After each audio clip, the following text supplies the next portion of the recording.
Fun with History, number 26. Fun with History, number 26.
Welcome to Fun with History with Professor Banks.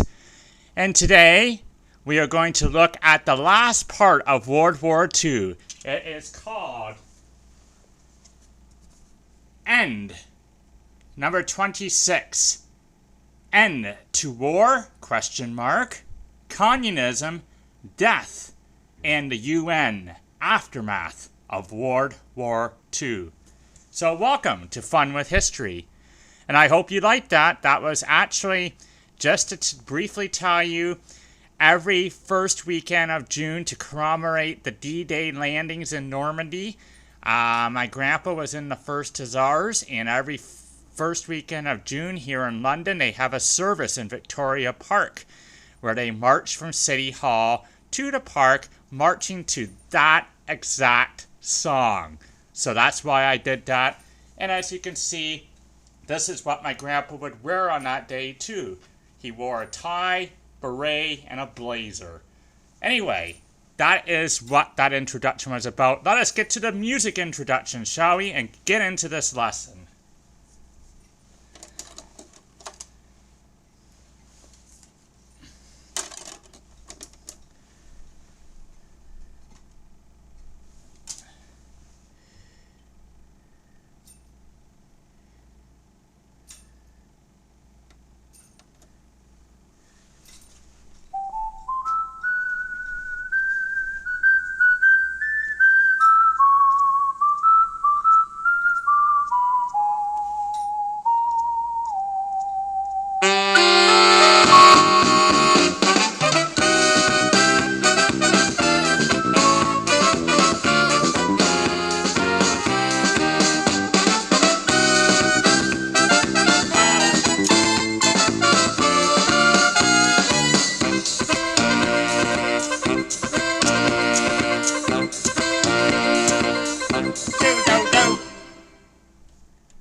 Welcome to Fun with History with Professor Banks.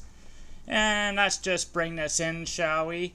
And let's get going on this history lesson today, shall we? And let's sit down without knocking the globe over. Very good. There we go. Welcome to Fun with History. And this week we are going to look at the conclusion of World War II and how it impacted the world after it was over.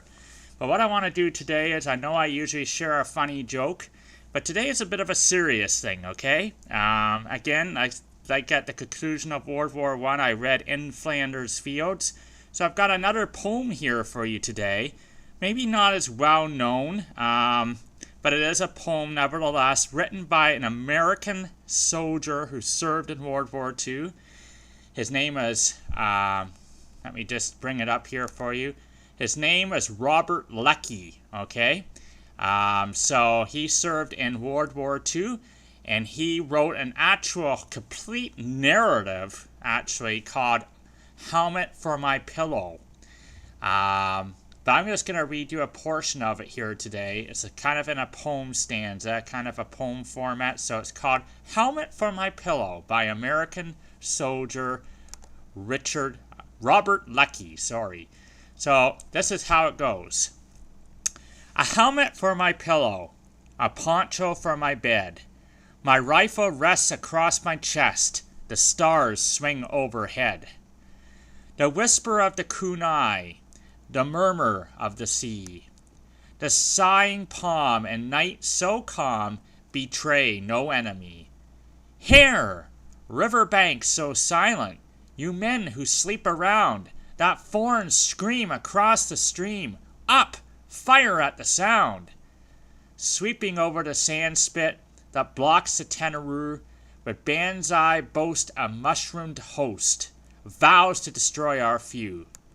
Into your holes and gun pits, kill them with rifles and knives, feed them with lead until they are dead, and widowed are their wives.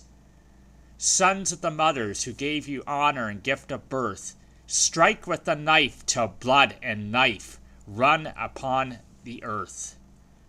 Marines, keep faith with your glory, keep to your trembling hoe. Intruder feel of Nippon steel can't penetrate your soul. Closing, they charge all howling, their breasts all targets large. The gun must shake, the bullets make a slaughter of their charge. Red are the flashing tracers, yellow the bursting shells. Hoarse is the cry of men who die, shrill are the wounded's yells. God, how the night reels stricken, she streaks with orange spark. The mortars lash and cannons crash have crucified the dark. Falling, the faltering foemen beneath our guns lie heaped. By greenish glare of rockets' flare we see the harvest reaped. Now has the first fierce onslaught been broken and hammered back. Hammered and hit from hole and pit, we rise up to attack. Day bursts pale from a gun tube. The glimmering night has fled. By night of dawn the foe has drawn a line behind his dead. Our tanks clank in behind him. Our riflemen move out. Their hearts have met our bayonet. It's ended with a shout. Cease fire! The words go ringing over the heaps of the slain. The battle's won! The rising sun lies riddled on the plain. Saint Michael, angel of battle, we praise you to God on high. The foe you gave us was strong and brave and unafraid to die. Speak to the Lord for our comrades killed when the battle seemed lost. They went to meet a bright defeat, the hero's holocaust. False is the vault of the victor, empty our living pride. For those who fell there is no hell, not for the brave who died. So there you go. It's a little longer than In Flanders Fields, but it still, I think, is a very well-written poem. Helmet for my pillow, and maybe graphic, maybe doesn't beat around the bush, but that is the horrors and terrors of war, as shared by a soldier who experienced it firsthand. So yes, I am wearing my grandpa's, well, not my grandpa's, all my grandpa's stuff. This is my grandpa's beret, and I am wearing the First Hussar tie and blazer to talk about the aftermath of World War II. So let's get going on this, shall we? The aftermath of World War II. And I do apologize. My marker kind of died on my whiteboard today, so I got to get a new marker. But it's called End to War, Communism, Death, and the UN, Aftermath of World War II. Death. Let's talk about death, shall we? Death is obviously the most single aftermath of World War II. By the end of World War II, the equivalent of 4% of the whole world has been eliminated. Okay? So 4% might not seem like a big number, but 4% of the entire world wiped out from the deaths suffered in World War II. That is a lot. And actually, it was the deadliest ever conflict in human history. And it was even more so, worse than World War I. Okay? Out of these deaths, okay, here's a number for you. Out of these deaths, 80,000 to 140,000 alone from the bombs that were dropped on Japan. Okay? So 80,000 to 140,000 just from those. And I want to talk about the health effects from that too. The atomic bombs that were dropped on Japan really had long-term lingering health effects.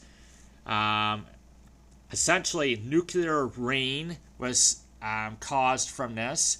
So nuclear rain is just the aftermath, just basically it's almost like rain, but it's not rain, it's actually radioaction rain. So it's basically, it's so powerful that you see radioactive rain coming from this cloud from a distance off. Let's talk about the cancer. Up to 421 excess cancer cases as a result of the radiation from these bombs. Leukemia, lymphoma, way high up. They were a lot more higher up than they should be. And again, as a result of the radioactive material from these bombs. New babies that were born after this had a lot of birth effects. A lot of babies retarded because of the effects of the bombs. Low IQ. And a lot of cases of tumors and blindness. Okay? That was all a result of the two bombs dropped on Japan. So, major after effects from those two bombs, and all a very deadly war, and lots of people wiped out as a result of the war. Let's talk about, I talked about Hitler last week, what he did as Russia was closing in, he committed suicide. Let's talk about the two other leaders. What happened to them, Tojo and Mussolini? Well, Tojo of Japan and Mussolini of Italy, they were both killed as well.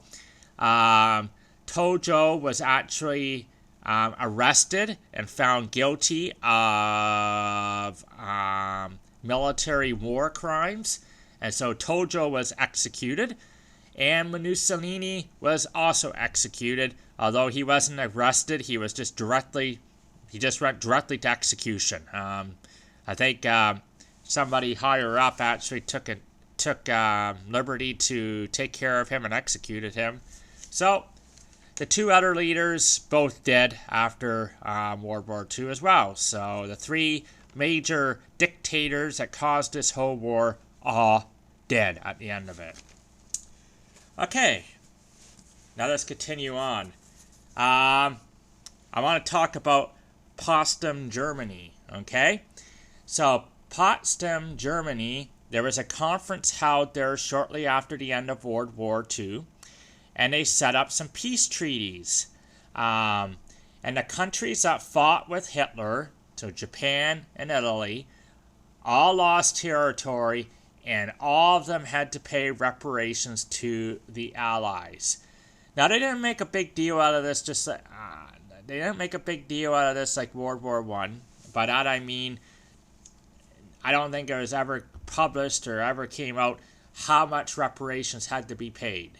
Not like in World War I, where Germany was billions of dollars in reparations for the damage they caused. There wasn't anything known about the reparations specifically, but reparations did have to be paid as a result of World War II and the damage that was caused. Let's talk about the damage, shall we? Let us talk about the damage. As a whole, Europe laid in ruins. Okay, so as you would imagine, Europe was... war will do that to a country and to land after almost 6 years. It was actually about 6 years. So, Europe was laying in ruins. Totally ruined. How are they going to be helped? What was going to be done to help the innocent people in Europe? Really, the people that weren't involved in the war at all. The U.S., what they did after, in 1948 was set up something called the Marshall Plan, okay, to help Europe's economy. So what this Marshall Plan did was it enabled 18 nations to receive $13 billion worth of food, machines, and other goods. So the Marshall Plan was a very good plan. It really helped Europe. Europe got a lot more help to get back into a good situation, a lot more than they did after World War I. The U.S. was set up in a good way to be able to do that. The U.S. was actually doing very well off, so they were able to create this Marshall Plan to help their economy. Okay, let us go back up to more aftermath of World War II. I want to talk about the Nuremberg trials here. Who knows what the Nuremberg trials are? Who knows? Yes, you in the back. Very good, very good. We got a Charlie Brown answer here about the Nuremberg trials. So basically, the Nuremberg trials were, they took care of the Holocaust situation, more or less. Okay, so all the Jews that were killed in World War II, and just completely, it was totally wrong what happened to the Jews. So they were able to bring many of the Nazi leaders to justice. They were arrested, brought to justice for their hate crimes. And all these Nazi leaders they were able to bring forward to justice, they were all sentenced to death. Okay? So there was some justice done for all those poor, innocent Jews that lost their lives for no other reason than hate. Okay, so they were all sentenced to death as they should have been. The Nuremberg trials went on for quite some time over in Germany. Okay, United Nations. United Nations. What did they do after World War I? Anybody remember? What did they do? What they did after World War I was they tried to create a League of Nations, okay, to establish and maintain world peace. But as we all know, that did not maintain world peace, specifically because the USA didn't even go into the League of Nations. They pushed so hard for the League of Nations, and the USA wasn't even a part of it. So what happened in April 1945 was an organization was created called the United Nations. The United Nations, people. The United Nations is still around even to this day. So what happened was this organization was created to maintain world peace at all costs. So 50 countries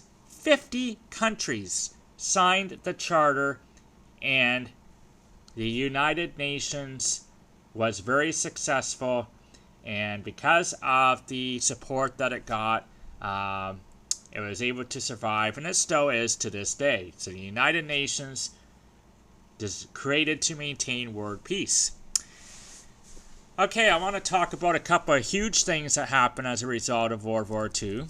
Okay, what happened as a result of World War II? A couple of huge things here. Okay, so this was a result of discussions with the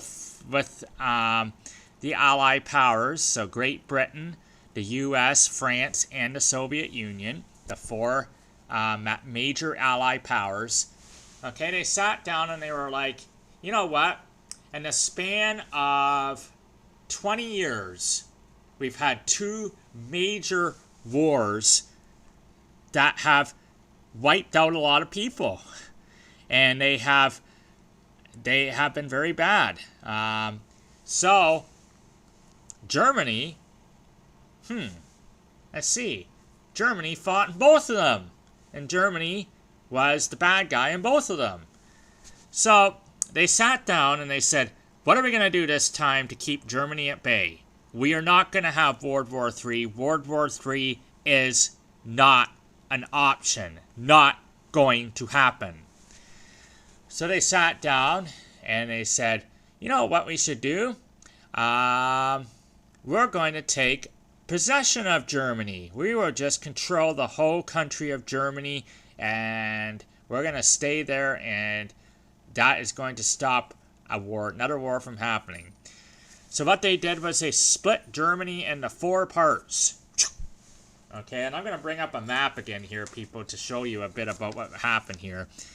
Okay, so Germany was split into 4 parts, and the 4 parts were to be controlled by the major Allied powers: Great Britain, the USA, France, and the Soviet Union. However, what happened after World War II was over was we had, and this leads to my other point, what I talked about earlier, end to war, question mark, end to war, question mark. So, the 3 powers in the Soviet Union disagreed on many things. Because as we all know, the Soviet Union was communist, right? So communism kind of went against democracy, kind of the opposite of democracy. So even though they fought together in World War II, the 3 powers in the Soviet Union disagreed on many things. And not only that, but really after the conclusion of World War II, you had 2 major superpowers that came out of this war. Okay? And those 2 superpowers were the Soviet Union and the USA. These were the countries that were big and strong and mighty, and the biggest, strongest, mighty countries in the world after the end of World War II. So, basically what happened over time, because of the disagreement between the 3 powers in the Soviet Union, and what we're going to end up, and what we're going to see in a couple of minutes, a disagreement specifically between the USA and the Soviet Union, is Germany is going to be divided into 2 separate countries. Okay? So this is what we got here. So, let me go back to my map here, shall I? Let me just go back to my map. Okay. So there you can see Germany. Okay? Obviously, you can see that. Russia, here's Russia over here, and here's Germany. There's Germany. So Germany was split right down the middle. Okay? Just imagine a big split right down the middle. So you had Eastern Germany, okay? Eastern Germany, and then this was all of Eastern Europe, and then you had Western Germany over here. Okay, Western Germany and Western Europe. Western Europe over here. Okay, so that's how they split it. So basically, it was split between East and West, and so East Germany and everything east past that was controlled by the Soviet Union, and that was communism. Okay, so this is the creation of what they called the Iron Curtain for many, many years in Europe. So this imaginary line splitting right down east and west, and it was split in Berlin too. That was where it was split, the capital of Germany, Berlin. So everything to the east, everything over here was Soviet Union communist. Everything up to the west was democratic. Okay, so what happened because of this big division in Germany as well as Europe, and Berlin, Germany specifically, a wall got built up. Anybody know what that wall was called? Anybody heard of this wall? Professor Banks, over here. Yes, Berlin Wall. Yes. So what happened was the Berlin Wall was created, separating East and West. And this division of Europe was the beginning of what was called the Cold War. Okay? So old powers had now declined, and the world was known by two major powers, which I referred to already, the Soviet Union and the USA. So, you had Eastern Germany, Western Germany, you had communist Europe, and democratic Europe. Okay? So that was a huge, huge aftermath of World War II. In June 1948, here's something else that happened. The Soviet Union tried to drive the Western powers out of Berlin by blocking all the routes to the city. Okay, so you got to remember that the USA was still in there controlling part of it, and as well as actually Great Britain and France were a part of that as well. So the Soviet Union in June of 1948 tried to push the Western powers out of Berlin by blocking all routes to the city.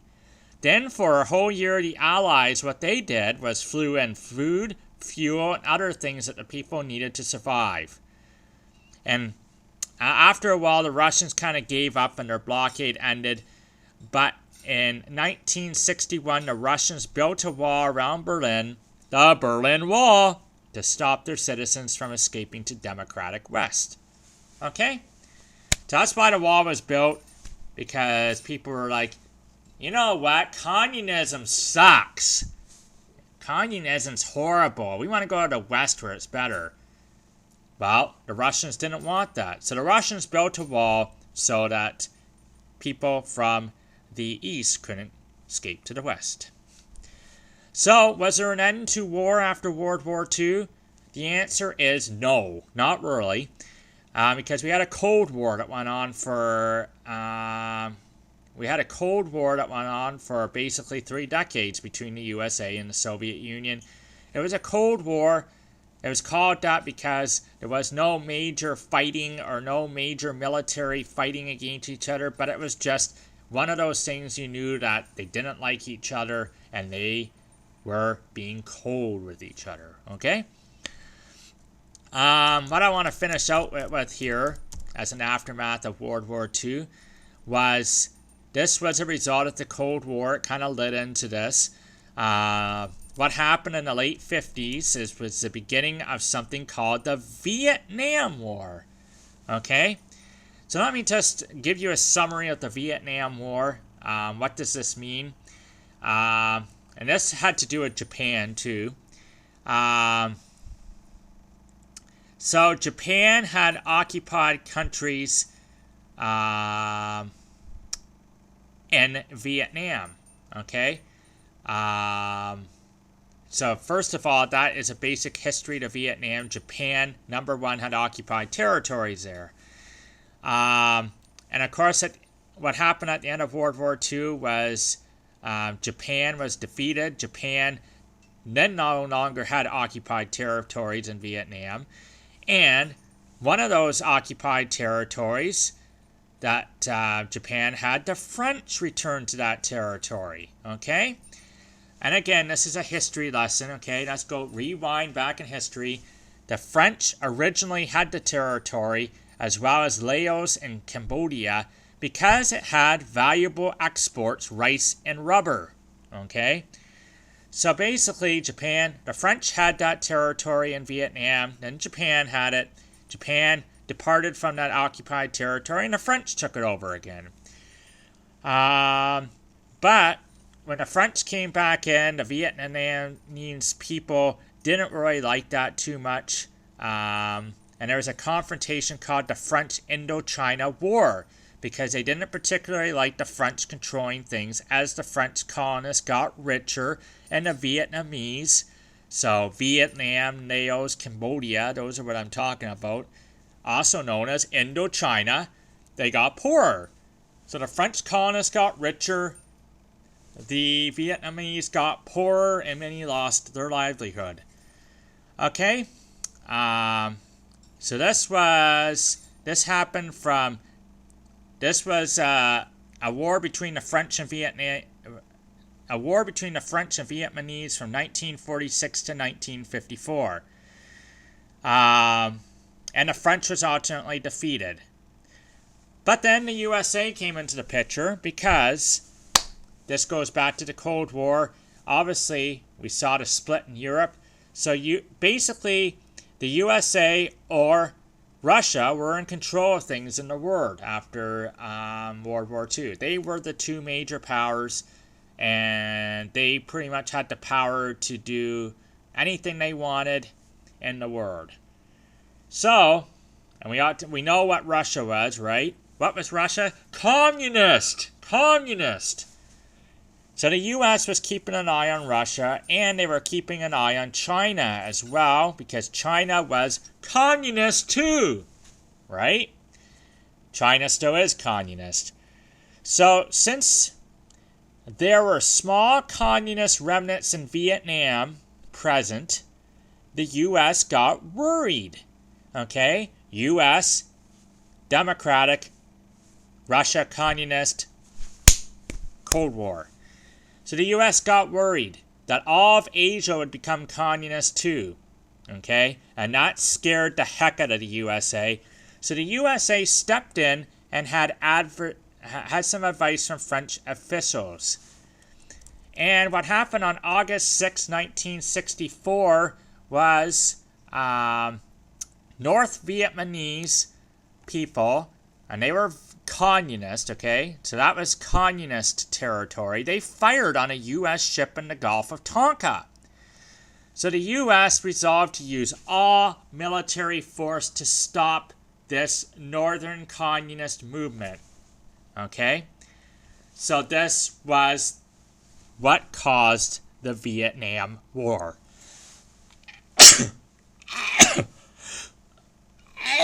Excuse me. Pardon me. So this was a result of World War II as well, because obviously if there wasn't that communist bloc, if there wasn't the USA, Russia Cold War going on, this Vietnam War would have not ever probably happened. But because communism is slipping into Vietnam, the U.S. was worried about that, and the U.S. didn't like that, scared them. They didn't want communism getting all the way across the world. So the Vietnam War happened. I'm gonna touch on that a little bit more in my next history lesson as well. So there you have the aftermath of World War II, folks. Okay, so it was a lot of stuff that happened, and very much similar to World War I, but kind of different too. A lot of death, and you had conflicts that still came out of World War II. So World War II didn't really stop more war from happening, although certainly not a war that was that widespread, but still, you had the Cold War going on for decades, the Vietnam War that happened. But Germany has been held at bay, and they still have up to this day. So that is the aftermath of World War II. So I hope that you got something out of this lesson, and I hope that you have enjoyed this series on World War II. Next week, we're going to start looking at decades, okay? So that is what we're going to be going towards next week in history. Next week, we're going to dive into the first decade after the war, okay? And we're going to have some fun with these next history lessons, because I'm going to model fashions for you as well. Just a sneak peek, but I'm going to model fashions for you as well. But this has been Fun with History with Professor Banks. This has been the aftermath of World War II. So, this is Professor Banks signing off. Until next week.